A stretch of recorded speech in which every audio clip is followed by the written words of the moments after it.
Get ready for candid conversations that embrace the unfiltered truth of our lives. In this space, we celebrate the unity found in our shared human experience. Join me as we explore the depths of our stories, invoking empathy and facilitating the healing we all yearn for. This is Pages of Me podcast, where authenticity is our compass and the unfiltered truth sets us all free. Welcome to Pages of Me podcast. I'm so excited to have Rory Nisan here with us today. So welcome, Rory. And do you want to just introduce yourself and tell us a little bit about yourself before we jump into it all? Yeah, my pleasure. So Rory Nisan, and I grew up in Burlington, grew up in Brant Hills, and I've been serving as a city councillor for the last 8 years and a deputy mayor for the last 4 years. Okay, nice. I didn't even know that. Yeah, so I love Burlington. I'm raising a family here and just really invested in Burlington for the long run. It's an amazing community to be in, and just want it to always be amazing for the future for my son, for him to have a great future as well.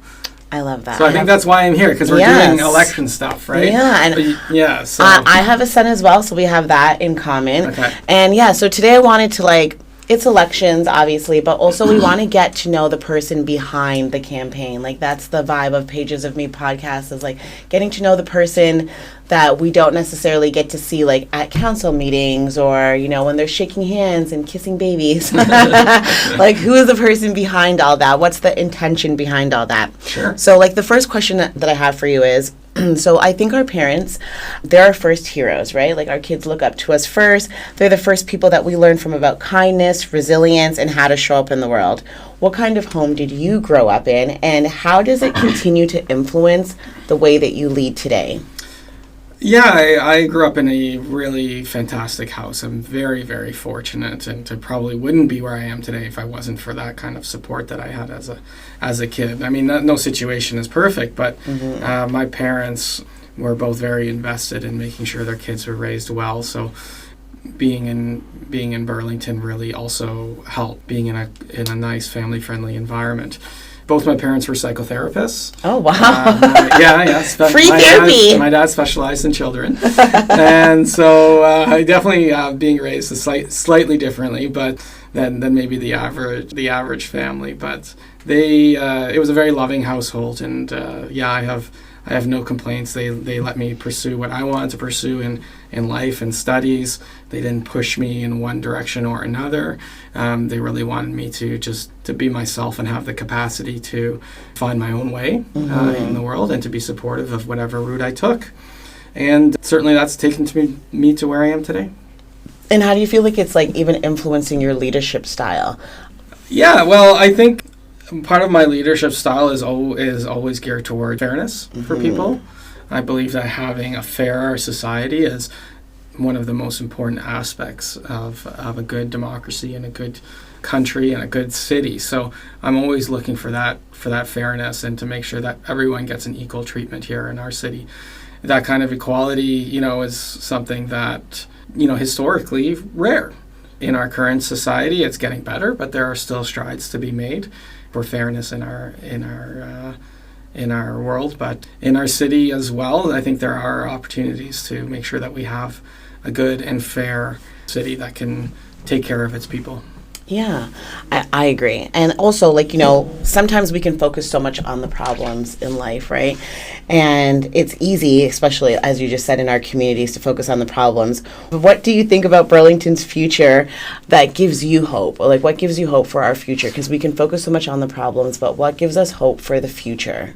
Absolutely, and I think it is all about the future, and any person who's seeking elected office, or in my case seeking a promotion, should always be thinking about what you can do 10, 20, 30 years down the road. And that's the number one thing for me.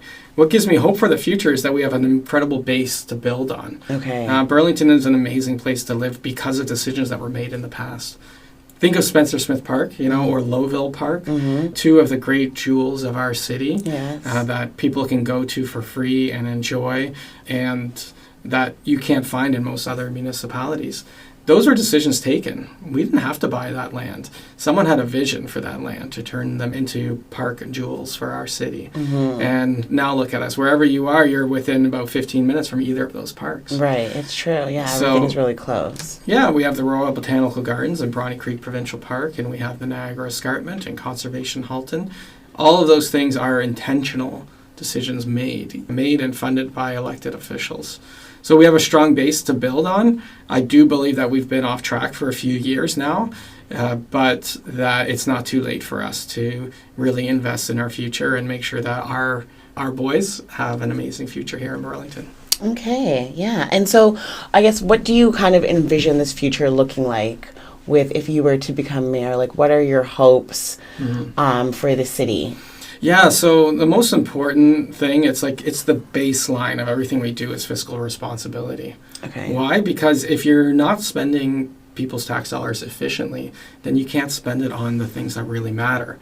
So if we're spending it entirely on headcount at City Hall or small pet projects or things to placate certain members of our community versus the community at the whole, then you don't have money at the end of the day to invest in things like new parks, to invest in our roads, to make sure that people have the quality of life, making sure that our community centers are not too busy and that people have access to swimming programs and summer camp programs. All of those things are impossible to do if you don't have a fiscal plan that tightens the belts of City Hall. So that we have extra money at the end of the day to spend on the things that matter. Yeah, to invest back into the community is essentially what Exactly, you're saying, yeah. So, fiscal responsibility doesn't mean cutting programs. It means making sure that the programs that matter are taken care of and that we're not spending frivolously. Okay. And so just to take it a little bit more back to you now, sometimes the moments that shape us aren't always our biggest accomplishments. When you look back on your life, what challenge has taught you more than any success could? Yeah, the challenge is, I've had a very fortunate life, 44 years, like we said, being raised well, having opportunities. And the challenges that I faced have largely been around my own goal setting and wanting to do more for the community and for the world. So I went into the Canadian Foreign Service thinking that I was going to change the world by representing Canada internationally and working at the United Nations or NATO, hoping that I would have this big impact. The challenge that I faced was after 11 years in that role. It was an inflection point of whether I would continue on that path, working inside a large machine, or whether I would break out on my own and become more entrepreneurial in the change that I want to make. And if it's more risky, the Foreign Service is a good career. It's like straight 30 years, retirement, pension, But I did come to the conclusion that it was the politicians that really made the difference and that I couldn't make a difference as a mid-level Foreign Service officer. And really, with all respect to my former colleagues, you just can't make a big difference. But you can be part of change, don't get me wrong. Yeah. It's a career I would recommend to a lot of people. It's just, for me, I need to be at the forefront of the change that I'm making. And I also came to recognize that change is always best done in your own community. That's where you can be most impactful. Trying to bring change to another country is, next to impossible. And if it's going to be done by anybody, it'll be elected officials. Yeah. Politicians, for better or for worse. Yeah. And so do you feel like, you kind of feel like you like being on the ground? Like you being on ground zero in the community. So how has that even impacted your perspective of how you wanted to serve the community since you've changed from doing the foreign affairs to now being focused on more local municipal level? Yeah, so at the beginning, I thought that, I would be doing purely very localized issues like speed hump here, no speed hump there, stop signs and things like that. And like everybody, you learn once you get into the role. And I've learned how you can have more of an impact in the job. And now I see how impactful it can be. For example, there was a decision point brought by the mayor to subsidize all growth in the city to help get the tall buildings built faster. It was up to $41 million subsidy. And I had the opportunity to stand up and say no to that. That was a change where, I was the only one really standing up. There's actually, Councillor Stolte was there as well. Okay. So it was a 3-2 vote at committee with 2 people absent. And so we stood up in committee and said no, and then we followed up. I followed up with, op-eds and videos explaining a complicated situation around development charges to the community, and explained why this doesn't work, that it would end up on the tax base to fund the new developments after we ourselves had to pay for our own development charges. So anyways, the point being that I feel that had I not been there and recognized the issue, that would have been approved, and it would have really decreased affordability in the community, because I was there and because I fought tooth and nail, and I took a lot of pressure from the mayor and from other council members, and there was a lot of battles over it, and some people said that I wasn't being truthful, but I knew that I was. So being able to stick to my guns allowed me to ensure that didn't happen. And in the end, everybody on council unanimously supported my motion to say that we would not do that subsidy unless we had funding from the higher levels of government. Right, and that makes sense. And do you feel like at that time that you were really being the voice of the people in council? This is what residents were emailing you or calling your office about and saying we don't think this is beneficial, long term for the community, or was just you thinking ahead of how this would impact the residents? Yeah, initially I was kind of out on my own. Okay. There wasn't a lot of resident feedback for it because the motion came very late. It came as an amendment. Right. So there wasn't an opportunity for much public input on it. So I had to really pump the brakes and really force that to get slowed down in order to ensure there was enough time. And fortunately, some procedural matters were not done properly, and that gave us the space to build momentum against it. And once people got involved, that's when the issue turned around. Mm-hmm. Until then, it's just me talking. I can do a video any day of the week. But if people don't pick up on it and recognize the issue, then it doesn't go anywhere. So big kudos to residents for recognizing a problem when they saw it and definitely speaking up at the time, and that got us to change the minds of council. Okay, I love to hear that. And so you did talk about of you sharing, and some people saying that you weren't necessarily telling the truth. Politics have a way of creating a public perception of people that aren't always accurate. Mm. What do you feel like is something that people must misunderstand about you the most? Yeah, okay, let me think about that, because there have been a couple comments recently, so I have to pick. You don't have to respond to all of them, sure. Then there was that one guy. So what is something that people don't understand? One of the funny comments that I often hear, criticisms that we all hear as politicians, it's do better. Do better. Do better, right? It's a nice way of saying you suck, basically. Do better. It's well, you know what? Actually, everybody is doing their best as they see it, And I certainly am always doing my best for the community. I didn't come on council because I didn't have a job or something. I came to it because I wanted to make that change. And if people don't see that, that's okay. I think the large majority of people do see it. Everybody wants to get their point of view across, and in our current world, perennially online, chronically online world, people have learned certain comments to really cut through. Yeah. So good for them. They're welcome to make their comments, but I know that I'm doing my best. And so that's the one misunderstanding that you'd want to clear up, is that as much as people think that you're not giving your all, you are giving your all, you are doing your best, and you are trying to step up to the role of what is required of city council and eventually, hopefully, mayor. Yeah, that's right. And I always say that politicians are driven by three things. They're like little bubbles. One is ego, one is interests, and one is values. Okay. Now, I try to make my values bubble the biggest. The biggest, okay. Right? So, because what you want to do is represent the values of your community and yourself, combine those two together, and that's how you get good leadership. But, of course, invariably, there's an interest bubble, It's different for different people. For those for whom this is a full-time career and otherwise they don't have a big career, then the interest bubble becomes bigger. Unfortunately, I don't have to worry about that because I always have my foreign service career. But that can be a big bubble. And of course, there's other interests too. Like I have an interest in becoming mayor. I have an interest in continuing in politics. Insofar it's a passion and something I really enjoy. So there's another side to interest. And then, of course, there's the ego side. Everybody has an ego, right, according to Sigmund Freud. So we all have our egos. We do, yes. But that's something to always be, as an elected official, to be aware of, to not let the ego take over, to try to, sometimes you have to stand away from the situation and look onto it. And recognize that maybe it's your ego talking. And if you can ground yourself in your values on a regular basis, that will also crowd out the ego and to an extent the interests as well.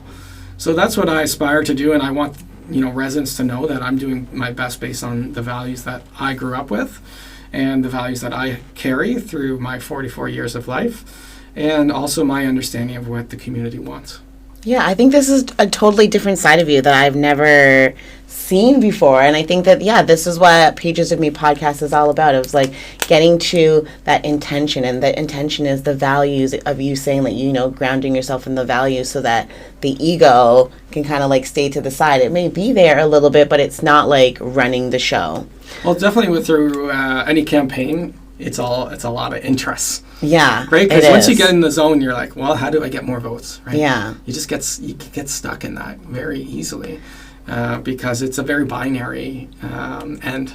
The end is binary, win or lose. Right? Yeah, right. You want to win. Is, yeah. Ego wants to win. The interests want to win. The values are a little more agnostic about winning or losing. And so, but if you don't, promote your interests, you're not going to be successful. So it's tough. Yeah, to find the balance between all three. To hold your values through a campaign. It's probably one of the hardest things, to make sure you're not deceiving people, or that you are being honest with people, and that you're promoting your values more than your interests through the campaign is very, very hard. I'm always checking myself, like before I put something out into the world, before I put out a video, it's like, okay, and the standard I use is like, would my parents be proud of this, or would they know? Would they say, hey, you didn't promote the values of your family here? So I always filter it through that. Yeah, I think that's super important. And also, you were talking a little bit about, what were you talking about? I don't know. About council and like representing an ego.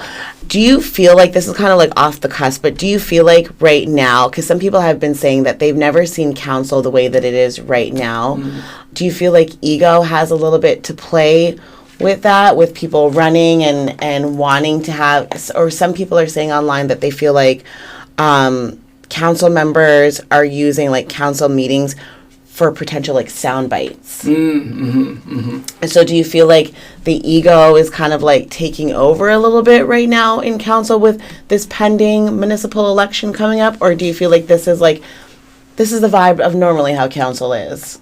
Well, I do believe that if you aren't able to manage the ego, which is tough, right? Like it's a human thing, then emotions can take over. Emotions can get very high. The room can get very spicy. So I've seen that happen more lately because stakes are high. The worst. They say the worst part of democracy is the politics. So you don't like the politics, you don't like democracy, right? Yeah. It can be the negative side of it, but anyone who's calling out politics in a democratic chamber is just acknowledging reality. Yeah, of course there's going to be politics involved. It's best for us to be pushing our values as much as we can through that. I believe that I always have, and frankly there's people who are getting a little bit desperate and don't like the way conversations are going. If you can't fight on the issues, then you fight on the rules, right? So you say, oh no, this is against the norms or customs, right? Yeah. You're playing politics. Well, if someone is playing politics, you should, instead of calling that out, you should show people, right? Show, not tell. Show them that the other person is wrong about that issue.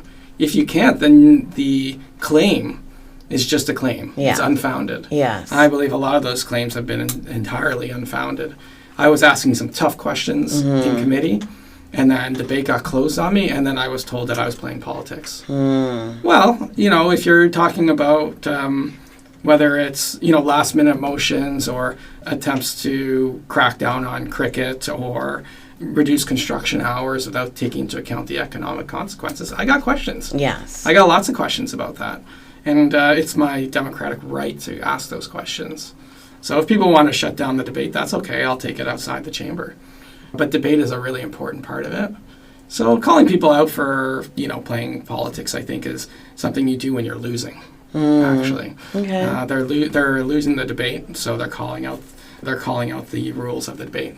Yeah. Okay, that's interesting to perspective. But yeah, it's definitely heated, and these aren't my motions that I'm bringing forward. It's other people's motions, and it's my job to represent my constituents by asking tough questions. Yes. Yeah. And do you feel like your constituents are like grateful and thankful that like you're pushing hard and asking those tough questions, because they're the questions that, I was thinking it, you said it. Is it like that kind of a vibe? Residents are not watching every council meeting, right? They're 8 hours long. They have other things going on. Yeah, believe it or not. We don't have our full-time jobs and to watch. And isn't that exactly why they elected me to represent them there? So I'm doing it, and I'm explaining it to the community. And yes, the feedback has been positive about me holding the mayor's feet to the fire on her motions, for example. So, the results kind of speak for themselves. I've been able to stop things like the development charges and other things. I've been able to change the tenor of the debate so that we aren't making mistakes. But yes, I do feel there have been a lot of, when you talk about politicking, I think there's been a lot of emotions that have come out that serve the narrow interests of a few rather than the city as a whole. Yeah, and I think that's super important, because it's like whose voice is being heard and whose perspective is being taken into consideration, and is it inclusive? Right? Exactly. Yeah. Is it inclusive? Have all the stakeholders been taken into account? And having taken them into account, the next step is to do what's best for the city as a whole. Right? Yeah, I agree.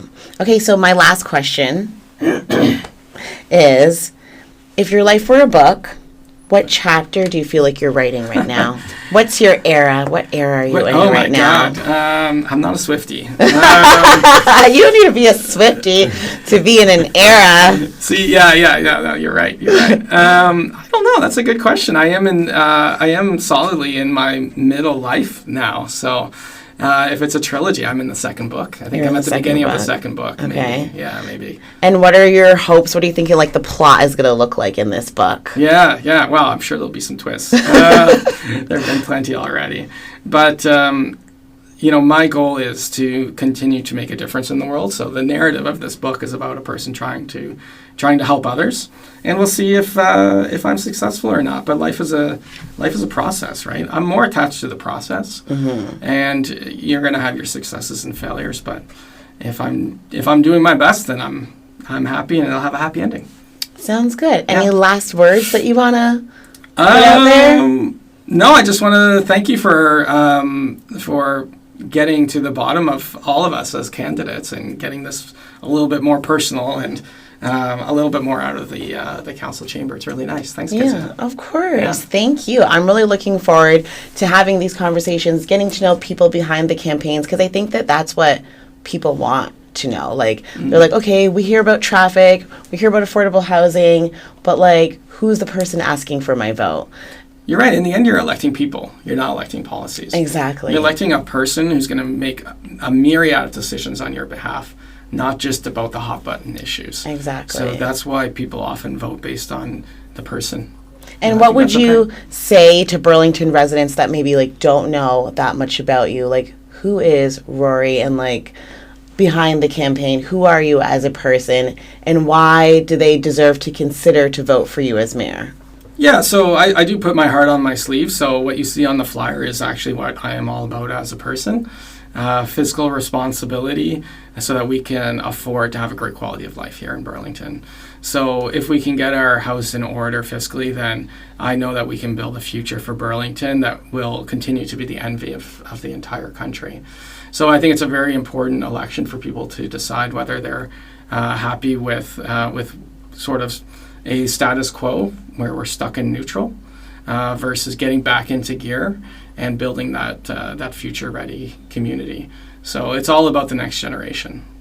Okay, sounds good. Yeah, for our kids, for our boys. Yeah, and like I think whatever age group you are, you're going to care about that, and having we're enjoying the decisions that have been made in the past now. So let's make great decisions for the future and leave no one behind. I don't want to leave any seniors behind where they can't afford to live in Burlington.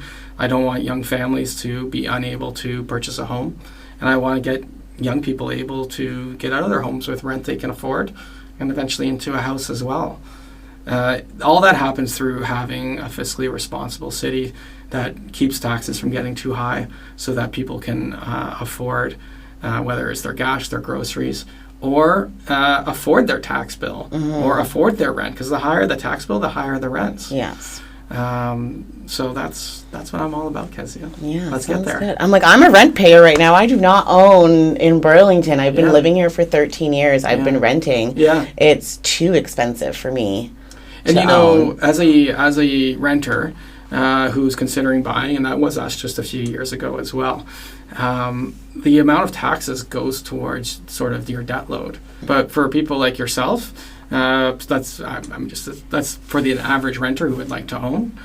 Increasing supply is the only way to do it. So you'll hear a lot of governments not address that. A lot of politicians will not address that because it's the hard part. Yeah, it is. And there's a lot of people who don't want it in the their sticky backyard. part. Yeah, it's the right? sticky part, and it's sometimes people don't really want to acknowledge like the current status that we're in. Like we just like to pretend like everyone's good, everyone's we're all living in Burlington, we're all here together, everyone must be good, and it's like sometimes it's not always as it appears. And how do we consider everybody and not just think about like that this person's good because like they look good and maybe they work for the news, so they should be fine whole time. Yeah, at the grocery store they look fine. Yeah, right. The whole time it's okay. like it's a struggle, right? So Absolutely. It's just like making sure that we keep into consideration. Actually, I lied. I said that was my last question, but I did have one more question. Yeah, whatever. I got time. Okay. So last year, Black Business Month proclamation happened at City Hall. We saw it as an important step stepping forward towards recognizing Black-owned businesses and entrepreneurs in the city. As someone running for mayor, what are your thoughts on the importance of proclamations like this, going beyond symbolic recognition? What role do you think the city should play in celebrating and supporting Black-owned businesses and Burlington's diverse communities year-round? Yeah, that's a great question. So, in many ways to answer it, and many questions in the question. Yes. But I'll do my best. So, number one, diversity in our community has had great net positives for Burlington. As you know, Burlington is still a very white Anglo-Saxon Protestant community, but it is diversifying over time, and I 100% welcome it. I think it really improves the cultural fabric in Burlington. And we've seen in Burlington as kind of a model for diversity and integration as well, where we're largely able to get along with our neighbors. That's not perfect, like don't get me wrong. There's always room for improvement. In terms of supporting businesses, proclamations are always nice, but they don't change things. Right. They're very short lasting. They're an expression of commitment. They're not changing and not themselves. Mm-hmm. So one way we can support it is through our Economic Development Corporation, is to ensure that they're taking equity issues into account, including for Black businesses. Same thing through the Chamber of Commerce. I wonder if is there anything we can do through the Chamber of Commerce to support Black-owned businesses and other equity-seeking groups, so that they have all the opportunities. Because the thing about business is it's a network. Yes. Networks support those who have them, who have those deep networks, and it's very sort of backwards-looking networks. Who do you know? Who did your parents know? Things like that. And that's the thing, is that for people that are new moving to Burlington, their networks are not going to be as deep and as far-reaching, and tend to come from diverse communities who are coming into our city. So it's a great point you're raising, and I don't know if you know Terry about or what your thoughts are. Yeah, I mean I've reached out. I think that this is it's going to take like leaders of Burlington to be like, this is an important issue, this is an important matter. Because a lot of times when I hear people talk about businesses, it's always like the 1% of businesses that are just so successful. Mm-hmm. You know, it's like the Pearl and like, you know, Sure. and like those kind of places. And we forget about the little mom and pop shops, the businesses where they don't have hired staff. They literally are just like a wife and like a cousin and a husband, all there working, running all the hours because that's what they can sustain. This is just like their family income, their family business. Just kind of remembering those businesses. And, you know, there are, when we did the Black Business Proclamation, the businesses were so happy because they've been like, we've been here for over 10 years in Burlington, and no one knows that we're here. No one has acknowledged that we're here. And they also are stimulating the economic in Burlington, right? Because people are coming out of their way. Let's say they're coming from Oakville or Milton because there's no black hair store in Oakville and Milton, so they got to come to downtown Burlington to Angels to buy that braiding hair or to buy the gel that they need or the curling serum. They need to get it there. There's no other Jamaican food restaurants in Oakville, in Burlington, other than just jerk. So all the construction workers that want to get that jerk chicken, want to get that oxtail, want to get that saltfish, you know, right? They have to go there. And so it's like people are coming to these little mini cultural hubs, but the actual city is not acknowledging that we have these cultural hubs here. Well, they should absolutely be celebrated, and we can support them by getting the word out for sure. Making sure that anybody who hasn't tried jerk chicken gets in there, because you know there's obviously coming from the cultural communities, but there's also people who would welcome to come in and try something new. Yes, you know, and Burlington loves to eat. Burlington loves to drink. Yes. And Burlington loves ice cream. So those are the three things. We do. So yeah, I'm with you here. And if you have any other ideas, like let's bring them forward together. But proclamations are great. Some practical action, I think, is probably what's warranted, and would love to work with through the chamber on how we can support that. I've become a member of the chamber. I used to attend events as a counselor, but now as a campaign, we're able to join as a non-for-profit. So I have a voice in the chamber that I would be happy to bring forward. Love that. Thank you so much. And I think, stay in touch. Yes, let's stay in touch. I'm looking forward to it. So yeah, that's all my questions. I'm for real done now. All right. Thank you for listening to Pages of Me podcast. If today's conversation resonated with you, please subscribe, leave a comment, and share this episode with someone who would enjoy it. Remember, every person has a story beyond the headlines, beyond the titles, beyond what people see on the surface. On Pages of Me podcast, we're turning those pages one conversation at a time. I'm your host, Kezia. Thank you for spending this time with me. And until next time, stay curious, stay compassionate, and keep discovering the stories that connect us. Take care.